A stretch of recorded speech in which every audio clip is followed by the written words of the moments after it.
Hello everyone, welcome to our channel Study with Purval Sisters, and in this video we are solve question number 8 to 14। Previous video में मैंने सारे आपको questions समझा दिए थे। Question number 1 to 7 exercise 7C के class 12th नूतन mathematics book. तो आगे के जो है सॉल्यूशन हम इस वीडियो में करने वाले हैं। तो चलिए शुरू करते हैं। क्वेश्चन नंबर 8 है हमारे पास, integration of x square upon 2 + 3x cube की पावर क्यूब dx। तो let I equals to integration of x square upon 2 + 3x cube की पावर क्यूब dx। अब हमको पता है कि जो नीचे वाली टर्म है इसको हम सॉल्व करेंगे। तो let 2 + 3x cube equals to t। अब इसका हमको क्या करना है, डिफ्रेंशिएट करना है। तो 2 का होगा 0, इसका करेंगे तो 3 आगे आ जाएगा, तो 3 3 ज़ा 9 x square d x. X का वापस किया है तो d x equals to t का करेंगे तो डी टी। अब जो है 9 की हमको यहाँ पे नीड नहीं है, तो हम ये वाला लाने के लिए x square d x equals to 1/9 d t, ये हमारा आ गया है यहाँ पे। अब नेक्स्ट स्टेप में हमको करना है, इसका जो मान है वो इस वैल्यू यहाँ पे हमको पुट करना है। आई इक्वल्स टू 1/9 कहाँ से आया, एक्स स्क्वायर डी एक्स की वैल्यू क्या है 1/9 डी टी, ये यहाँ से लिखा। और इस पूरे की वैल्यू क्या थी, हमने यहाँ पे टी माना था, तो ये टी क्यूब यहाँ से हमने लिखा है as it is. I equals to 1/9 integration of t to the power minus t. हमने क्या किया है, जो अपॉन में टी टू द पावर 3 इसको हम ऊपर लेके आए, तो जो इसकी पावर थी वो माइनस में हो गई, तो t to the power -3 d t. I equals to 1/9 into, अब इसका हम इंटीग्रेशन करेंगे तो क्या होता है n+1/n+1, मतलब x to the power n+1/n+1। तो t to the power n+1 तो 3 + 1 तो -2/-2 प्लस कॉन्स्टेंट c। अब हमको वैल्यू पुट करनी है, तो माइनस ये जो है माइनस यहाँ आगे आ गया, और 9 2 = 18 into t to the power -2 था तो 1/t to the power 2 upon में भेज दिया है, तो माइनस हट गया है, plus constant c। Next step में होगा I equals to -1/18 as it is. T to the power 2 है तो टी की वैल्यू हमने ऊपर मानी थी 2 + 3x क्यूब, तो वो हमने यहाँ पे पुट कर दिए। स्क्वायर था टी की पावर पे, तो ये स्क्वायर लिख दिया, प्लस कॉन्स्टेंट सी। ये हमारा आंसर आ चुका है, ये क्वेश्चन कंप्लीट हो चुका है। आई होप आपको ये अच्छे से समझ में आ गया होगा। तो अब हम नेक्स्ट वाला सॉल्व करने वाले हैं। नेक्स्ट क्वेश्चन है क्वेश्चन नंबर 9 हमारे पास, integration of sine x upon 1 + cos x का square d x. I equals to integration of sine x 1 + cos x का की पावर 2 डी एक्स। तो हमने मान लिया 1 + cos x को हमने मान लिया है t। तो 1 की का डिफ्रेंशिएट करते हैं तो 0 आता है, cos x का डिफ्रेंशिएट करते हैं तो minus sine x, and d वापस से x का करेंगे तो d x equals to t का करेंगे तो डी टी। तो जो माइनस साइन था वो हमने इक्वल्स टू के इस साइड था तो हमने उस साइड भेज दिया, तो sine x d x equals to minus d t. Next step में हम यहाँ पे क्या करेंगे, ये पूरी वैल्यू जो है हम पुट कर देंगे। तो I equals to minus integration of d t upon t square. तो ये जो है साइन एक्स डी एक्स की वैल्यू है माइनस डी टी, ये हमने यहाँ से पुट कर दी, और इस पूरे को हमने माना था टी, तो ये टी स्क्वायर आ गया। I equals to minus integration of t square, t जो है अपॉन में है तो ऊपर उसको लेके आए हम, तो माइनस में आ गया, d t as it is. I equals to minus as it is यहाँ से टी टू द पावर -1, क्योंकि इसका फॉर्मूला आता है x to the power n+1/n+1, यह फॉर्मूले का होता है। तो इस फॉर्मूले से हमने इसको रखा है, तो n+1 तो +1 आएगा, तो -2 + 1 तो -1 रहेगा, वैसे ही यहाँ पे भी -1 रहेगा, plus constant c। Minus minus plus हो चुका है, 1/t आया है, यहाँ पे माइनस की पावर थी तो इसको अपॉन में भेज दिया, t plus constant c। I equals to 1/cos x। cos x हमने t की वैल्यू क्या मानी थी 1 + cos x, हमने एज इट इज यहाँ से लिखा था, प्लस कॉन्स्टेंट c। हमारा आंसर आ चुका है। आई होप ये भी क्वेश्चन आपको अच्छे से क्लियर हो गया होगा, अच्छे से समझ में आया होगा। कहीं भी आपको छोटा सा भी डाउट हो तो आप मुझे पूछ सकते हो कमेंट करके। मैं आपका उसका ज़रूर आपका बताऊंगी कि कहाँ से आपको कहाँ समझ में नहीं आया है। तो नेक्स्ट क्वेश्चन है हमारे पास, question number 10, integration of 10x root में 10x upon sine x cos x d x. I equals to 10x root में 10x upon sine x cos x d x. I equals to हमने sine 10x को मान लिया है t।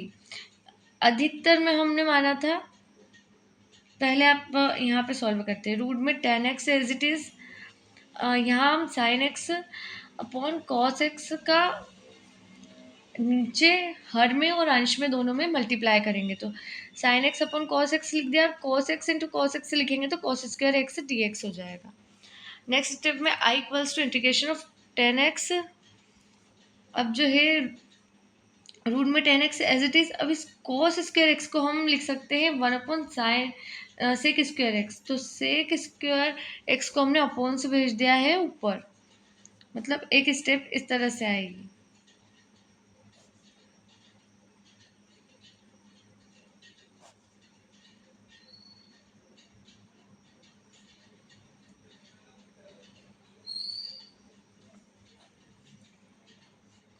तो sec square को यहाँ से हमने भेज दिया ऊपर, तो यहाँ आ चुका है ये। तो इंटीग्रेशन ऑफ 10x रूट में upon 10x as it is sec square x, हम ये यहाँ से ऊपर गया तो आ गया dx। अब हमने अपॉन का जो 10x इसको मान लिया t। तो 10x का इंटीग्रेशन करेंगे तो होगा sec square x dx dt। वैसे ही अब हम जो वैल्यू है वो यहाँ पुट कर देंगे। Integration of root t sec square d x तो होता है डी टी। 10x को हमने मान लिया टी एज इट इज़, यहाँ से लिख दिया। I equals to root t as it is, t को हम लिख सकते हैं root t into root t d t as it is. अब क्या करेंगे, रूट टी से रूट टी कैंसिल हो चुका है। नेक्स्ट स्टेप में आई इक्वल्स टू इसका 1 अपॉन रूट टी बचा है और डी टी बचा है। Integration of 1 upon root t d t, इसका हम इंटीग्रेशन करेंगे तो आएगा 2 root t plus constant c. तो 2 रूट टी की वैल्यू होती है 10x प्लस कॉन्स्टेंट सी। ये हमारा आंसर कंप्लीट हो चुका है। नेक्स्ट क्वेश्चन अब हम करेंगे क्वेश्चन नंबर 11। नेक्स्ट क्वेश्चन है हमारे पास integration of sine x plus a d x. तो I equals to integration of sine x upon sine x plus a d x. Let x plus a को हमने मान लिया टी, तो x equals to t minus a. ये हमको यहाँ से मिल गया है, जो कि हम कभी पुट करना चाहें तो कर सकते हैं। एक्स की वैल्यू हम यहाँ से निकाल सकते हैं। अब एक्स का होता है 1, ए का होता है 0, डी एक्स एक्स का होता है डी एक्स। हम इसका डिफ्रेंशिएट करते हैं तो, एंड इसका ए का होता है 0 एंड टी का होता है डी टी। तो d x equals to d t, तो डी एक्स की जगह हम डी टी यूज़ कर सकते हैं।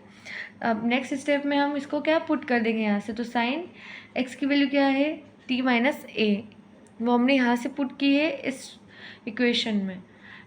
डी एक्स की जगह हम लिख सकते हैं डी टी। अब साइन एक्स प्लस ए को हमने क्या माना था, टी, तो ये हमने टी यहाँ से वैल्यू पुट कर दी है। I equals to sine t cos a minus cos t sine a d t और साइन टी। ये हमने क्या किया है, ये सूत्र से हमने इसको लिख दिया है। ये जो फॉर्मूला बन चुका था यहाँ पे, sign a cos b minus cos A sine B, ठीक है। ये वाला जो यहाँ फॉर्मूला बन चुका है, तो हमने इसको फॉर्मूले को लिख दिया है डी टी एंड अपॉन में है साइन टी।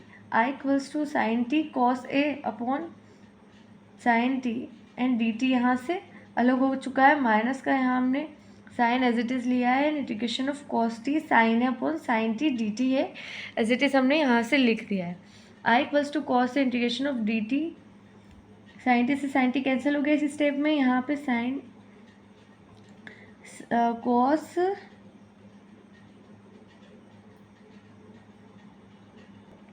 नेक्स्ट स्टेप में हमने यहाँ पे देखा है साइन टी से साइन टी कैंसिल हो गया, तो बचा क्या है, कॉस है जो बाहर आ चुका है क्योंकि डी टी की टर्म में नहीं है एंड टी की टर्म में नहीं है, तो इंटीग्रेशन ऑफ डी टी यहाँ पे बच चुका है, minus sine as it is. अब हम साइन ए को बाहर लिख देंगे क्योंकि टी की फॉर्म में है ही नहीं, एंड यहाँ पे हो गया हमारे पास integration of cot t, cos t and upon sine t को हम लिख सकते हैं कॉट टी डी टी। ये आगे यहाँ तक आपको समझ में। नेक्स्ट स्टेप में हम लोग करेंगे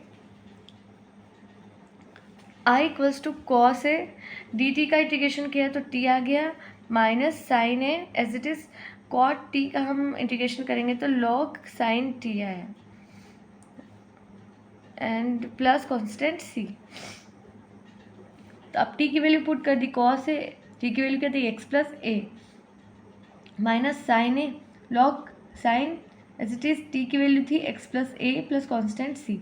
अब हम इसका मल्टीप्लाई इसमें करेंगे, इसका मल्टीप्लाई इसमें करेंगे, तो x cos a plus a cos a minus sine a log sine x plus a plus constant c, x cos a minus sine a log sine x plus a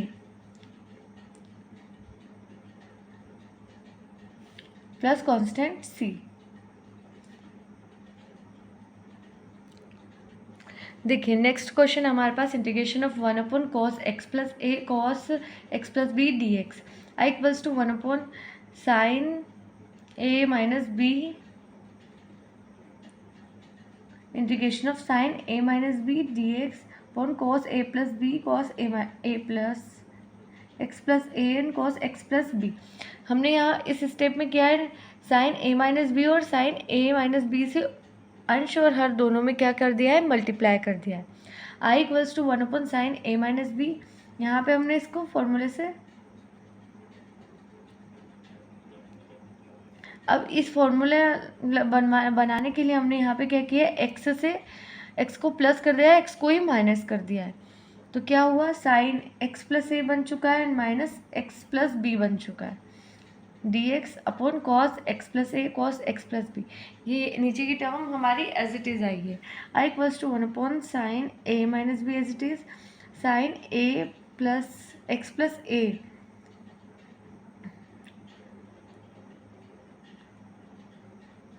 ये सूत्र बन चुका है, sine x plus a cos x plus b d x अलग लिख दिया हमने, cos x plus a cos x plus b as it is यहाँ लिख दिया, माइनस साइन यहाँ से लगाया है जो सूत्र में है, एंड उसके बाद लिखा है हमने cos x plus a sine x plus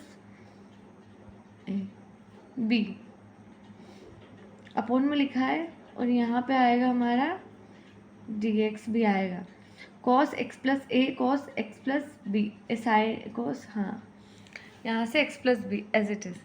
I equals to 1 upon sine a minus b bracket close.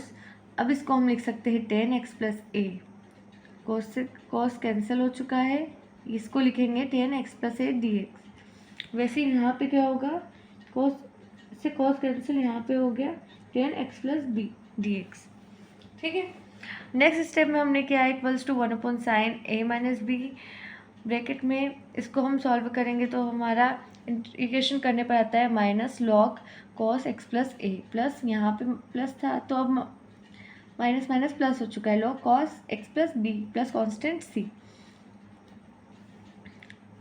अब जो है इस टर्म को हम पीछे देखें तो जो टर्म होती है log m minus log n, तो होता है लॉग एम अपॉन एन, तो हमने इसको एम मान लिया, इसको एन मान लिया, तो 1 upon sine a minus b as it is into log cos x plus b upon cos x plus a plus constant c.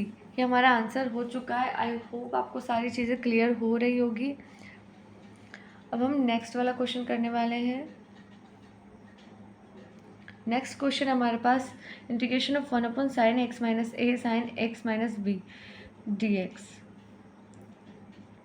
I equals to as it is term हमने ये लिखी है यहाँ एक्स 1/sin b माइनस ए का हमने ऊपर और नीचे दोनों तरफ क्या कर दिया, मल्टीप्लाई कर दिया। जब इस तरह की टर्म आती है तो साइन की जो है टर्म देख के कि क्या है, ए है बी है, वो करके हमको जैसे कि ऊपर वाले में किया था इससे पहले वाले क्वेश्चन में साइन ए माइनस बी, वैसे यहाँ पे हमने किया साइन बी माइनस ए और साइन बी माइनस ए को अंश और हर दोनों में क्या कर दिया है, मल्टीप्लाई कर दिया है। बाकी टर्म हमने एज इट इज लिखी है। I equals to 1/sin b minus a integration of sine x minus a minus x minus b. तो हमने क्या किया है यहाँ पे एक्स से प्लस और माइनस दोनों कर दिए। तो यहाँ पे क्या हुआ इस टर्म में, sine as it is x minus a, यहाँ से माइनस कॉमन आ गया तो एक्स प्लस का हो चुका है अंदर और माइनस बी माइनस का हो चुका है। Sine a minus x minus a sine x minus b d x. I equals to 1/sin b minus a as it is sine x minus a cos x minus b. ये जो है formula बन चुका है sine a minus b का। तो sine a cos b minus cos a sine b d x ऐसे। तो साइन ए की जगह x minus a cos x minus b minus cos x minus a sine x minus b d x. Upon वाली जो है term as it is है। I equals to a sine b minus a as it is integration of sine x minus a cos x minus b d x. यहाँ पे हमने अलग अलग term के साथ हमने ये लिख दिया है दोनों में। अब क्या चीज़ कॉमन है जो कट जाएगी, तो ये x minus a sine x minus a cancel, ये बचा। अब हम इसको क्या लिख सकते हैं, cot x minus b d x. And इसको हम लिख सकते हैं साइन एक्स माइनस बी से sine x minus b cancel हो गया, तो इसको हम लिख सकते हैं cot x minus a d x. देखिए हम नेक्स्ट टर्म में लिख दिया है, मैं बताती हूँ आपको। आई इक्वल्स टू ये term as it is sine b minus a और इस टर्म में हमने कर दिया है cot x minus b d x minus cot x minus a d x. अब हम इसका इंटीग्रेशन कर देंगे तो ये term as it is log sine x minus b minus log sine x minus a plus constant c. I equals to -1 ये minus कहाँ से आया, तो ये जो माइनस है हमने बाहर कर दिया।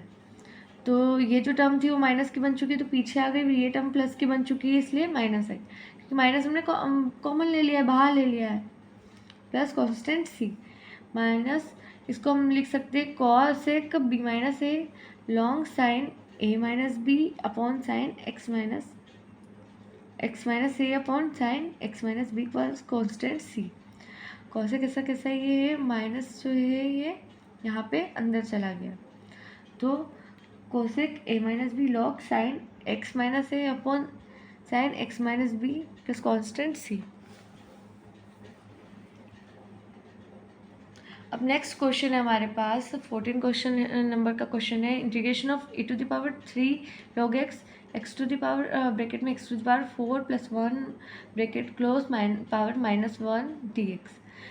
अब इस टर्म को हमने एज इट इज़ यहाँ लिखते हुए इसको जो है माइनस है यहाँ पे, तो हमने इसको अपॉन में भेज दिया है, तो यह हो गया है प्लस की टर्म में dx एज इट इज़। हम क्या करेंगे, ये भी जो फॉर्मूला है ये यहाँ पे लिखा हुआ है, देखिए log m की पावर n, तो n log m ऐसे होता है, तो n log m है तो m to the power n हो सकता है। तो i equals to integration of e⁻log x to the power 3 हो गया है, for as it is x to the power 4 + 1 as it is यहीं से dx यहाँ से आगे। अब क्या हुआ नेक्स्ट टर्म में,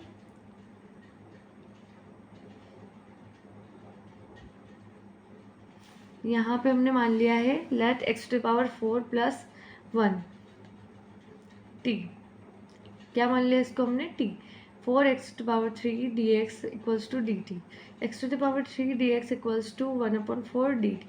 यहाँ पे डिफ्रेंशिएट किया था 1/4 हमको यहाँ नहीं चाहिए तो dt इधर आ गया। अब इस टर्म में हम क्या करेंगे, वैल्यू पुट कर देंगे। तो x⁻3 dx हो गया हमारा dt 1/4 dt upon t 1/4 dt का इंटीग्रेशन करते तो log t plus constant c i equals to 1/4 log x⁴ plus 1 plus constant c। ये हमारा आंसर आ चुका है। आई होप आपको अच्छे से क्लियर हो गया होगा। कोई भी आपको प्रॉब्लम है तो आप मुझे कमेंट करके ज़रूर बता सकते हैं, मैं आपकी हेल्प ज़रूर करूँगी।